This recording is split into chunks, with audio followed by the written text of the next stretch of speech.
Federal judges want photo IDs to be presented by every voter in the November 4 election. The State Department of Transportation is scrambling to find a way to issue photo IDs to what has been estimated to 300,000 potential voters. Meanwhile, there was a lawsuit filed challenging the design of the ballot, and the Government Accountability Board is working with all local clerks and volunteer poll workers on how to enforce a photo ID. And still, meanwhile, both races for governor and attorney general are dead heat. So it's a great time for the newsmakers with Mordecai Lee of UW Milwaukee, Charles Franklin of Marquette Law School. Gentlemen, we're about 7 weeks out. It's a privilege to be a reporter and have this river of news in front of me, but I have this question. Biggest surprise 7 weeks out in this campaign season? Go ahead. Well, I think from the horse race side, the fact that it's dead even and has been for so long, you know, you might have thought one candidate or the other would break out by now, but there's been a lot of surprises, as you know. I think my biggest surprise is that 5% of the population, based on your latest poll, don't have an opinion about who they're going to vote for and don't have an opinion about Scott Walker. Now, who are these people? Are they living off the grid? Are they living in a cave? That there are Wisconsinites without an opinion about Scott Walker, to me, is astonishing. Well, Mr. Polster, who are they? Well, they're people who, while they're registered to vote, pay less attention to politics. They tend to be under 30 or under 35. They tend to be independents and moderates. To a small extent, they tend to live in the more rural parts of the state rather than the urban centers. So there's a sort of classic, relatively uninvolved voter whose life, unlike some people, doesn't revolve around the headlines first thing every morning. All of us, and you out there, dear viewer, too. And so, you know, it's maybe not inconceivable that these people are peripherally involved. In fact, it's not at all unusual that they're peripherally involved. I agree with Mordecai, though. You know, you would think that there's been enough to sort of make everybody make up some kind of decision in this time. Are these the late deciders? Are they going to decide based on the last TV ad that they watch? I don't know that this undecided group is really the key there, in that a lot of those folks are probably not going to vote in a low turnout midterm election precisely because they're not involved and they don't have a strong preference. I do think there's a little bit bigger group of voters who are independent and moderate, make up 17% of likely voters in the state. And that means they don't have an ideological side to favor, and they don't have much of a partisan side to favor. So for them, performance in office, how well are things going in the state, and how are jobs doing, how's the budget doing, and is the direction of the state headed in the right direction? I think those things are more apt to move those voters as they hear the arguments in these last, 40-something days till election, as opposed to those folks that eat and breathe politics who are much more partisan, much more ideological, and are surely not going to change their minds. Whether they get to the polls or not is the other part. Getting the turnout, which side is favored by that, I do think is also up in the air. I think you can add two other narratives. You know, it's fun to speculate because you don't have to base it on facts. But one of them reminds me of President Carter running for re-election in 1980. Reagan is a serious contender. The polls showed that it's winnable by either.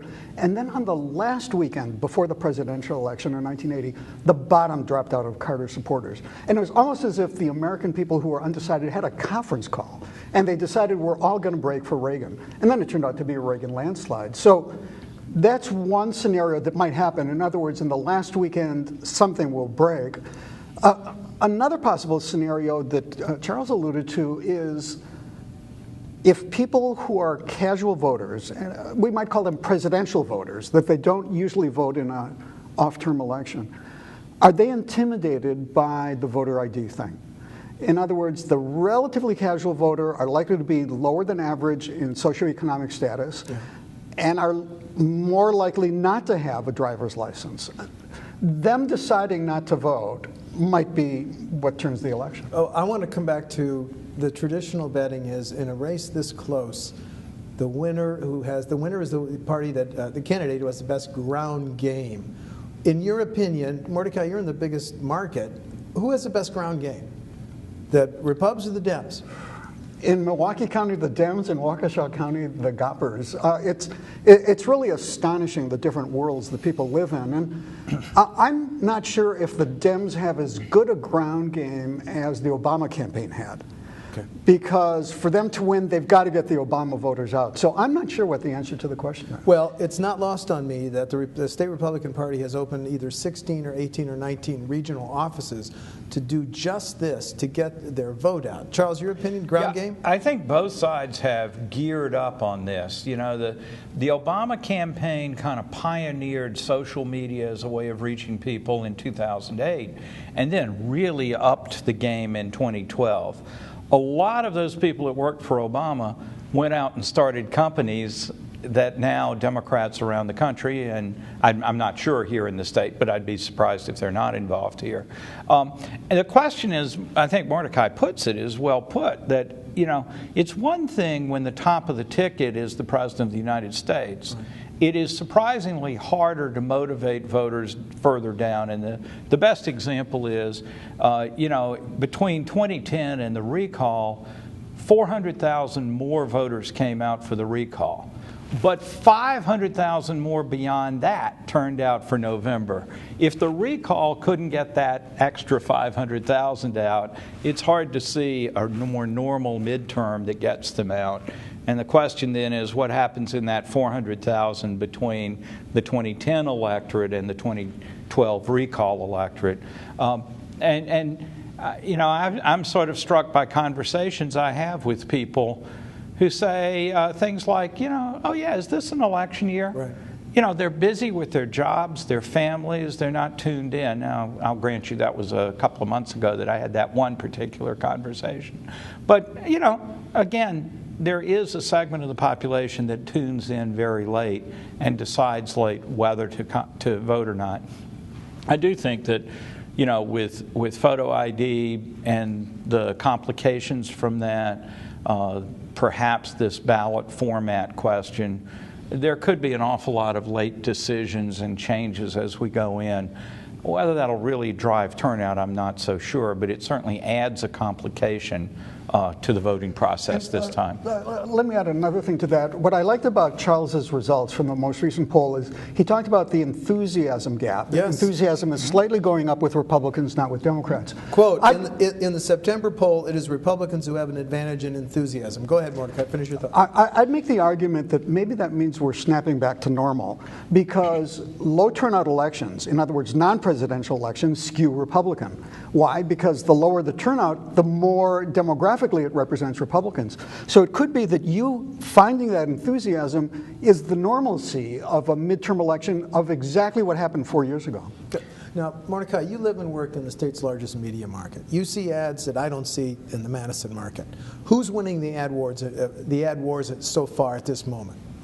What was interesting to me is that Scott Walker lost the previous round of ad wars. In other words, Scott Walker was on the attack. He was attacking outsourcing. He was attacking everything he could about Mary Burke.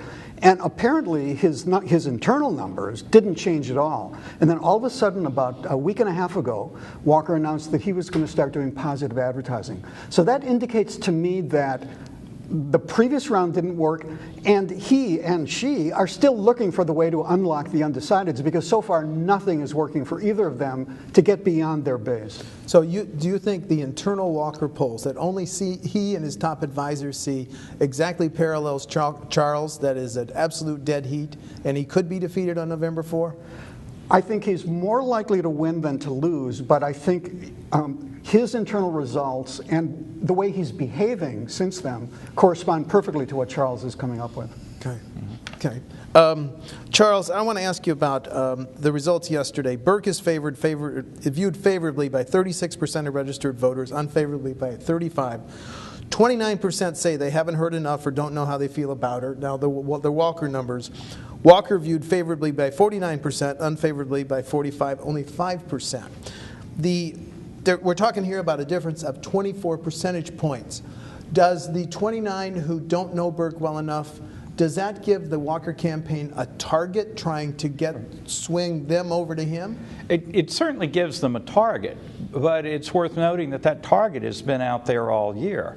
Back in the spring, Democrats, Peter Barca in particular, were saying that the Burke campaign needed to get out front and define itself before the Walker folks did it for them. But over that period, we've seen the percent that don't know her come down from 70 in January to 59 to 51, and now all the way down to 29. But her net favorability has been about 1 or 2 points more favorable than unfavorable since May. And so fewer people don't know her, but the positive and negatives have gone up in lockstep with each other.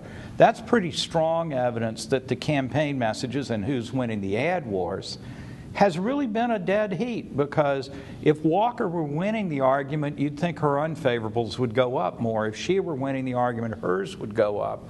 Instead, we've come down 30 points on the percent of people that don't know her, but the balance of opinion about her is almost exactly unchanged. So I think that tells us that both sides are scoring some points with their ads, but neither of them has hit on that mythical magic message that would suddenly change perceptions and change the balance in the race. Where do you start talking about the photo ID issue? Because it's playing out in so many dimensions, as I alluded to.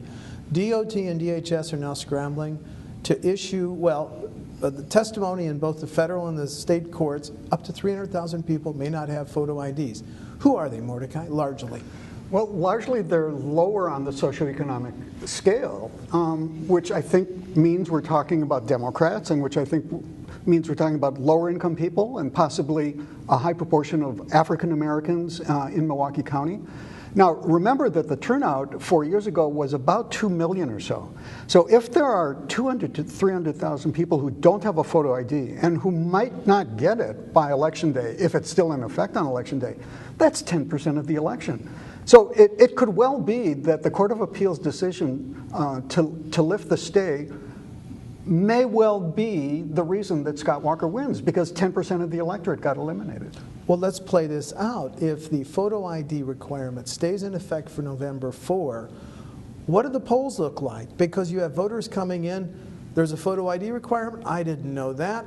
This is my photo ID, you'll have to accept it, we're not going to accept it. The whole absentee ballots that have already been mailed out have to be returned and sent back. Charles, your thoughts on this morass? Well, it could be very interesting, shall we say. There is an alternative, which is a provisional ballot. So if you do show up and forget your ID, or you for some reason it's not acceptable or it's questioned, you can still vote and file a provisional ballot. But that is set aside, and you then have to go to the county clerk or someone, I'm not quite sure who the right official is, maybe varies from place to place. You have to go there by, I believe it's Friday of election week, and show acceptable ID. If you fail to do that, then your ballot is destroyed. So I think in one version of the nightmare scenario, we have an unusual spike in the number of provisional ballots and a close election in which provisional ballots might be important. I don't think Wisconsin generally has had a lot of provisional ballots filed, but if we go back to Ohio, for example, in the 2004 presidential election, there were a lot of provisional ballots out and a very, very close election there. Now, we don't know whether there will be a big issue with this. If that 300,000 that Mordecai is talking about all show up at the polls on Election Day and all lack the requirement and produces huge provisionals or a huge drop-off in vote, that'll be important.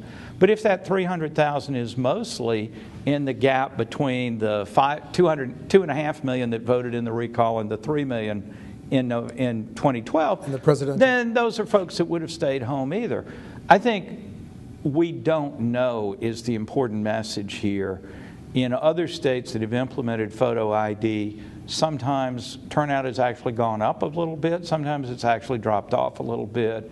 It's very hard to know for sure what the impact is. But what is for sure is the uncertainty and the changing rules and potentially longer lines at polling places if this uncertainty and fumbling for the right ID slows the process down. And that's this nightmare scenario. Do you agree with that nightmare scenario potentially, Mordecai? Absolutely. We might see lines like Florida had or something like that. But if you try to peel back the onion even more, so let's say that a disproportionate number of low-income people in Wisconsin are, say, African American and poor whites, poor Hispanics.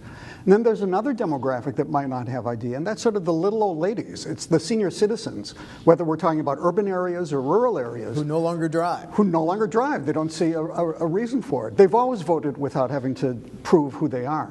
So you don't quite know what's going to happen, and it's almost like the election is going to be determined that morning. The people who get up in the morning and they say, do I want to risk it? Do I want to do this? Or am I scared? Have I been seeing stories about the sheriff posting people at polling places? I don't want to have any contact with the law. Who knows how this will play out? Or the election observers who are now allowed to sit within 3 feet of poll workers. But what about this scenario? I was born in Columbus, Ohio. My parents went to Ohio State. If I didn't have a driver's license, do you think I could get proof of who I am from Columbus, Ohio officials between now and November 4? I have a question whether I could do that. And the list of what you have to present when you apply for a photo ID can be pretty daunting, especially to some of these people who you just outlined. So, do you, Charles? Well, I was just going to throw in a little bit of the polling data, where we see consistently 61% in this latest poll. That's what you showed yesterday. 7 times we've looked at this. It's been between 60 and 64% support for photo ID, and about 30%, 35% opposition. It's clear that for a lot of people, they just think this is easy. I have a driver's license. I have to show ID at the airport or the bank or whatever. And so it doesn't seem like it's very onerous. The question is, in this 300,000 or so, it may be a lot more difficult. And the question is, does any of those difficulties, like we were talking about long lines and other things at the poll, does that filter out and affect folks with IDs who find it more problematic than they think? Or conceivably, this goes through pretty smoothly, and we go, well, I guess, it didn't cause a lot of problems. Again, I think my point is simply we don't know, and it's an awful lot of change to go through with less than 50 days till the election. And can I just add one more thing? And I think this shows us how good Republicans are at campaign tactics compared to Democrats. Republicans know exactly what the effect of these kinds of issues will be, because when you broke down partisans for Republicans liked photo ID more than Democrats, they're so good at campaign tactics. They're so great at wedge issues. I think the Democratic Party has been relatively poor in terms of how it's adapted to the reality of campaign tactics. So here was, I think, a pretty explicit way to help tilt the rules in their favor, and they're doing it, and it's working. I want to one of the issues you pull on, Charles, is the casino, and now it's up to 50%, the Kenosha Casino. Yep. Well, let me ask a stupid question. Could Walker help himself if he approved the Kenosha Casino before November 4? Because I think the unfavorables is what, 37% on the casino? It has been marginally working its way up, but I think the most striking thing is that in southeastern Wisconsin, now including Milwaukee, support is around 60%. Earlier, Milwaukee was much more reticent about it, but support's gone up there. So in the southeastern population base, 40% of the state's voters live in the Milwaukee media market. It's quite popular. I think there are some complications, legal complications. The governor has pointed to some of them about what happens with other casinos and so on. So it's maybe not quite as simple as it sometimes is portrayed. Nevertheless, having delayed the decision this long, it would be quite an October surprise to suddenly make a decision when all the evidence had been they would wait until after the election. But do you think there'd be some potential upper for him if he did? There if might he pulled be that October surprise? There could be a little bit, but there could also be the downside that it would seem so motivated by electoral considerations. Not that any candidate for office is ever motivated by electoral considerations. And it's possible his focus groups will show that it's worth taking a position just to add that increment of, let's say, 2 or 3%.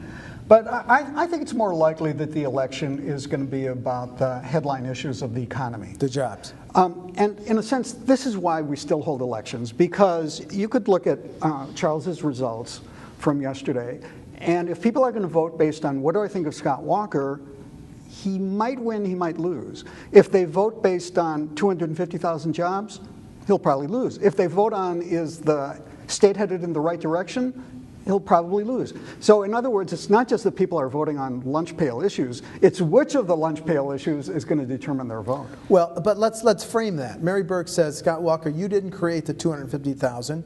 Scott Walker's TV ad, we created 100,000. Which more resonates, do you think? Well, I thought that was the fascinating thing, that we saw competing ads making opposite claims based on different data and different time periods. What you saw when the Burke ads were running more than the Walker ads was opinion moved in the direction of we're lagging behind. Then those ads largely went off the air and the Walker ads came on that said we're number 3 in the Midwest. And you saw opinion move back. The lagging went down, the keeping up went up. So this is an active debate. We're going to get new jobs numbers today as we tape this of national numbers, the gold standard numbers. We'll see where those turn out.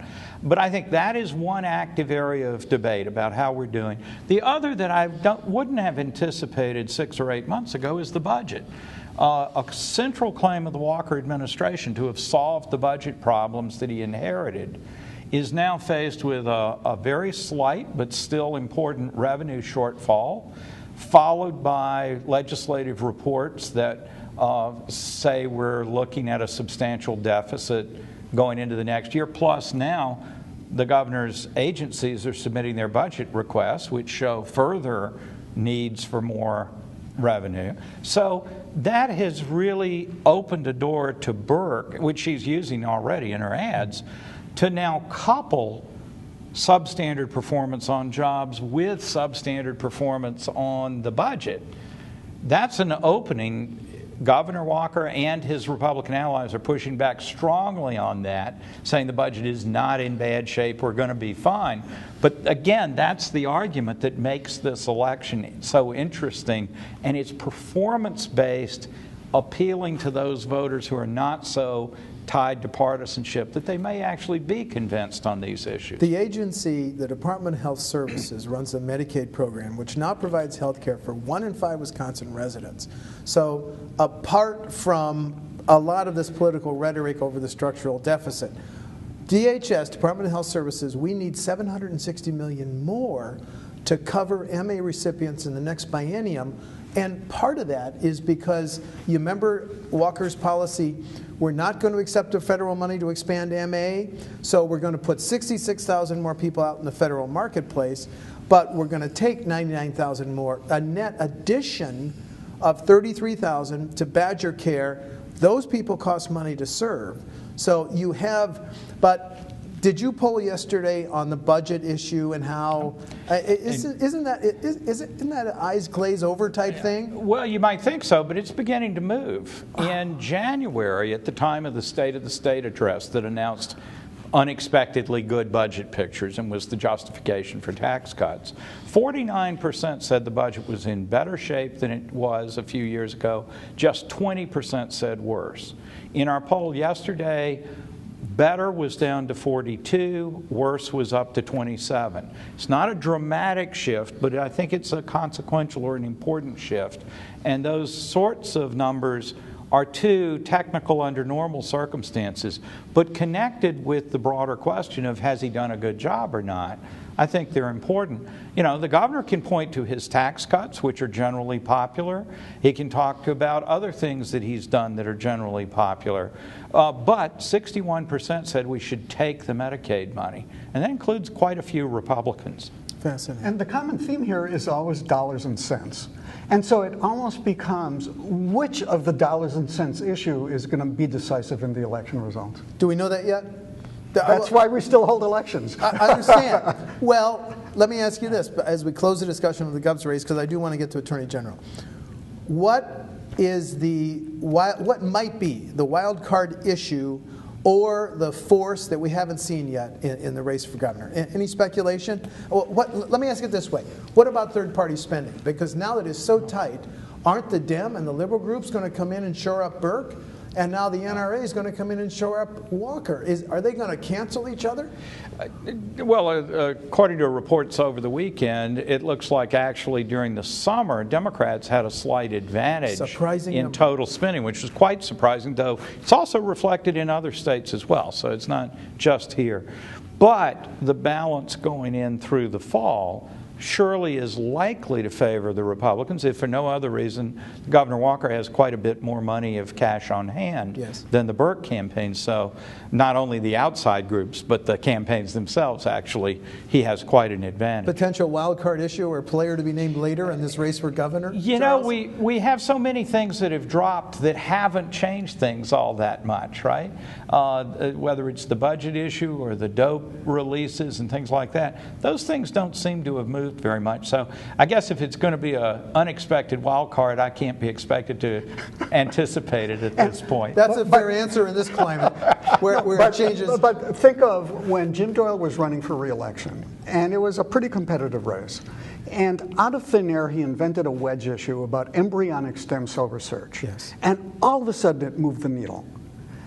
I think that when we talk about some kind of October surprise, maybe there is a wedge issue that nobody's talking about today in the same way that Jim Doyle invented it. And by the way, it didn't work for Tom Barrett 4 years later, but it worked on that one-shot basis. And I go back so far, I remember when then State Senator Russ Feingold invented an issue, BGH, bovine growth hormone, and he served only for 18 years in the state Senate. Let's turn to the Attorney General, another toss-up race. But the numbers of people who don't know both candidates still very high. It's staggering. A month ago, 82% didn't know Susan Happ and 87% didn't know Brad Schimmel. This time it's down to 73% that don't know Happ, and it's still at 86 for Schimmel. So, and in Happ's case, that learning has been almost all negative. She was at 12% favorable, 7 unfavorable a month ago. Still 12 favorable, but up to 14 unfavorable. With Schimmel, there's really been no change at all because there's been no increase in knowledge of him. Though, to put it in perspective, J.B. Van Hollen, after 8 years as Attorney General, 51% still didn't recognize his name. That was very surprising. It seems to me if we were in Wisconsin politics pre-Scott Walker, that the good prediction would be ticket splitting. In other words, whichever party won the governorship, the other party is going to win AG. Now we're in a different era where I think it's much more likely that whichever party wins the governorship is also going to win AG. As she reminded me in our candidate interview, Susan Happ took 72 counties in the primary. That surprised me. Did it surprise you, gentlemen? It certainly surprised me with coming from Jefferson County, she didn't exactly have an overwhelming population base to build on. And setting aside the particular politics of the 3-candidate race, it's pretty rare to see any statewide candidate sweep all the counties. And in quite a low key in terms of modern advertising. She ran a celebrated and much talked about commercial, but it didn't run that much statewide. You know, it either means that the Democratic primary voters were thinking about winnability, electability, and they went their way through the 3 candidates and they said, of all those 3, she's the most likely to be able to win. So it could have been that factor. It also could have been a woman's vote. It could have been a sense of solidarity in the same way that Polish Americans on the south side of Milwaukee like to vote for people with Polish last names. Maybe it was a mix of both, but it truly was a surprise. She came out of nowhere. Well, you mentioned the women's vote. It's intriguing to me that if the Democrats had a good November 4th, a majority of the Senate Democratic caucus could be women. Would that do, Mordecai is a former member of the Senate, do you think that would mean less in-your-face partisanship a more genteel Senate? I think if you look at some of the current members of the state legislature who are women, one does not see that gentility. Okay. And so in a sense, there is no gender gap. To a certain extent, I think the glass ceiling has already been shattered. We don't have to talk about glass ceilings. We don't have to be surprised by the number of women in politics. But I do think that being a woman candidate who's a relative moderate, whether left of center or right of center, does give a gender advantage, does attract another layer of voters. Okay. Before I ask my final question, anything that so intrigues you that we haven't talked about yet before my last question? No? Ready? Okay, gentlemen, you're both academics. If you were commissioning a grad student to do a thesis on this election, what topic would you assign she or he? Mordecai. The undecideds. The undecideds. Absolutely. Why? Who are they? Why are they still undecided? And then how did they break? Charles. Turnout, turnout, turnout. Oh, yeah. Turnout, turnout, turnout? Wow, fascinating. Thanks. We're about 7 weeks out. This has been a great discussion. I really appreciate it. Thanks to Mordecai Lee, Charles Franklin. Let's do this maybe a few days closer to the election. Gentlemen, we're at the Milwaukee Public Library. Thanks for coming in. Thank you. Thank you.